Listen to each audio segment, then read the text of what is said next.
Today, a New York judge ruled that Donald Trump and his company must pay more than $450 million, including interest. A huge penalty for his company's years-long pattern of fraud. And remember, in addition to that truly staggering amount of money, Donald Trump still has to pay a small army of lawyers who are defending him in 4 criminal cases, one of which officially goes to trial next month on March 25th, right in the middle of presidential primary season. Back with me are my friends and colleagues, Rachel Maddow and Lawrence O'Donnell. Thank you for sticking around, guys. Rachel, I think there's something really important in Judge Engoron's ruling that I'd love to get your thoughts on. It's the notion that he's making this decision not particularly out of, seeking. Obviously, he's punishing the Trump Organization and their fraudulent practices, but he's doing it in service of a common good. And I'll just read what he wrote. The court is not constituted to judge morality. It is constituted to find facts and apply the law. In this particular case, in applying the law to the facts, the court intends to protect the integrity of the financial marketplace and thus the public as a whole. That idea that this is not, it's about New York and Wall Street, but really it's about the public good. I wonder if you think that has resonance politically, that notion, whether or not that is something that resonates with an American public that might, in some cases, look at this and say, wow, that's a lot of money for him to pay for a crime for which there is no apparent victim. Right. And that's what Trump and his defense counsel, even in responding to the ruling today, are banking on, is this idea that, oh, Deutsche Bank is fine. Like, Deutsche Bank is fine. Yes, they didn't get paid many millions of dollars. They would have been paid had this fraud not been perpetrated on them, but they don't mind, so the fraud's okay. I mean, it's a kind of a really cynical, realpolitik approach that they're trying to take, both in the public relations efforts that they're making around this, but also in the courtroom. And I mean, Judge Engoron today just spelled that out in very blunt terms over and over again throughout the ruling, making clear that it's not flying in the courtroom. I think they are still hoping that it would fly in terms of the way the public perceives this. But, Alex, you made a really good point at the top of the show. I mean, this is, Trump University, which wasn't a university, has been shut down as a fraud. Trump's foundation wasn't really functioning as a charity, has been shut down as a fraud. Trump's business has been criminally convicted of fraud. Trump has been found liable personally for sexual assault.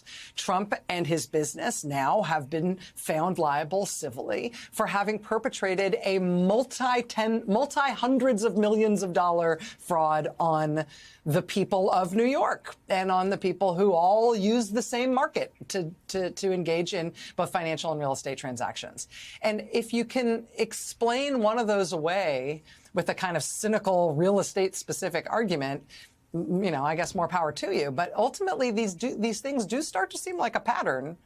And Trump not being trusted legally to run his own company business for 3 years is a bad predicate to take to the American people for, please let me run the free world for 4 more plus. Right. Yes, absolutely. I mean, the idea that he could run all these businesses, therefore, how hard was it going to be to run the American government? I mean, that sort of myth making has been destroyed, Lawrence. But I do wonder, in terms of what MAGA has become. At the outset of Donald Trump's political career, it was very much built on the sort of the notion that he was a tycoon, and that was the important part of his resume that you needed to pay attention to.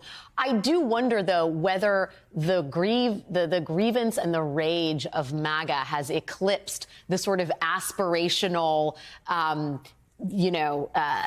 monopoly man quality that made Trump so attractive to Republicans. Well, I mean, if you're a mega Republican voter, nothing can shake you from Donald Trump, and nothing in a courtroom can shake you from Donald Trump, including, by the way, his very first promise to them as a candidate. His very first promise was, I'm very rich. I don't need anyone's money to run for president. He paused about a week and then has never spent another day of his life not asking those people for president.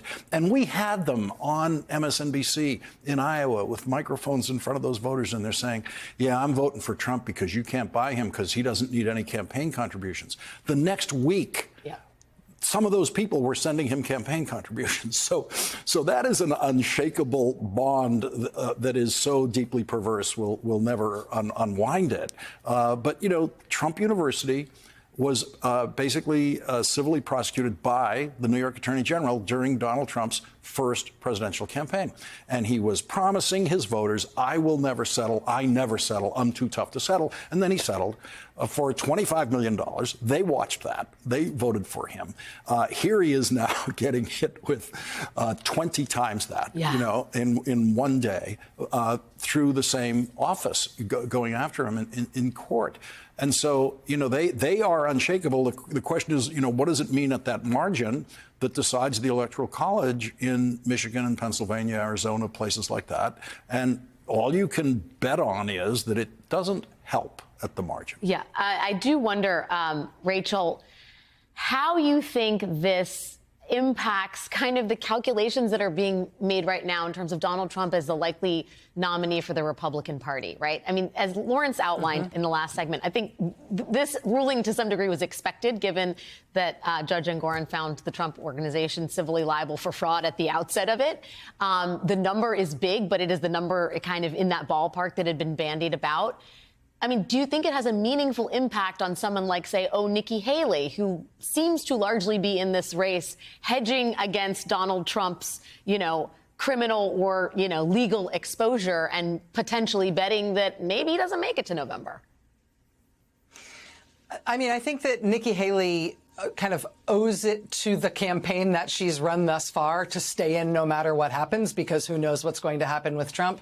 I mean, it costs money to run a campaign, but in terms of her, reclaiming her place in the party, that ship has sailed. The only reason for her to stay in is if Trump gets raptured, effectively. But I think the more important thing here for us as a country is what's going to happen to the whole Republican Party, the whole infrastructure of the RNC, and everybody who mobilizes to elect a Republican president in an election year when Donald Trump is going to be waging war on the rule of law as part of his campaign, as the central point of his campaign. I mean, with the $100 million around the Jean Carroll stuff, with the $450 million around this stuff, with the 4 criminal trials still to come, the whole point of his campaign is going to be that the court system and the legal system and judges and court rulings are terrible, and we got to get rid of those things.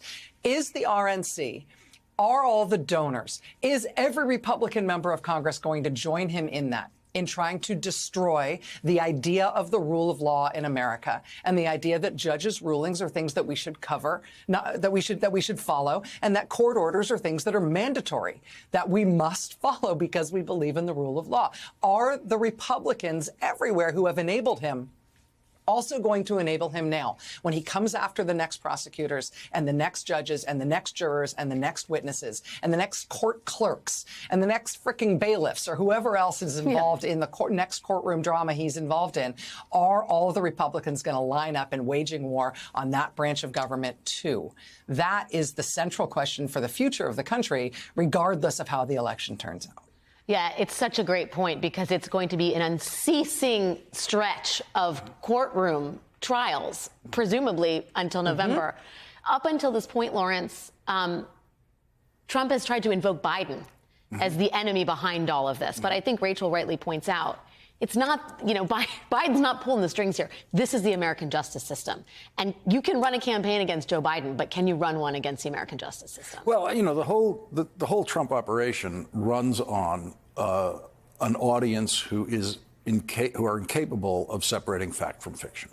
So he can give them any fiction he wants, and they will accept it. And then the elected officials, Republican elected officials, live not so much in fear of Trump, but they are desperately in fear of those voters who are congregated in their districts who worship Donald Trump. And that's the trap that they are in, and they are all thoroughly to the bone cowardly about that, and unwilling, with the rare exceptions like Liz Cheney who pop out, to in any way stand up against that. And so to the question that Rachel just asked, I wish I could come up with a positive answer to it, but I'm out of it. I don't see how to do that.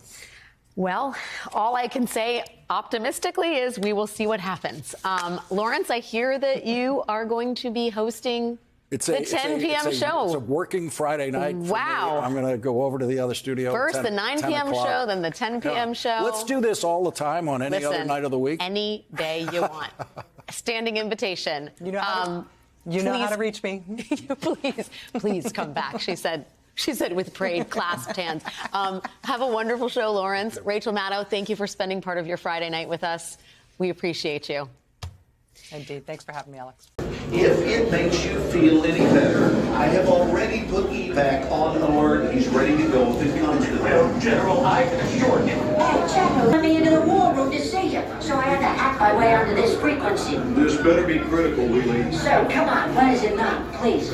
Okay, couple of things. I'm running low on the dough. I was thinking about taking a couple of months sick leave, maybe starting today. And, oh yeah, I intercepted a transmission from Megatron. Then send it through. Yes, sir, right away, sir. And so I'll assume that we're good on the other stuff. This is your last warning, insects. Relinquish what remains of the Allspark. So who's the insect? You? What? Who's the insect? Protect you. They were defeated on our world, and we will defeat them here. The Megatron. And this was just a diversion.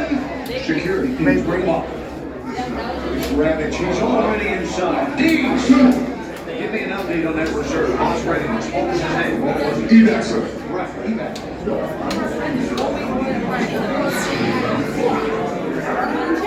She's right in front.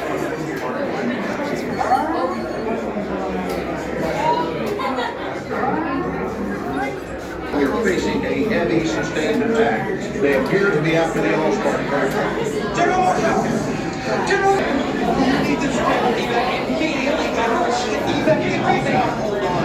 National security advisor!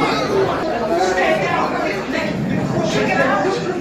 There is a celebration for the amateurs suicide mission.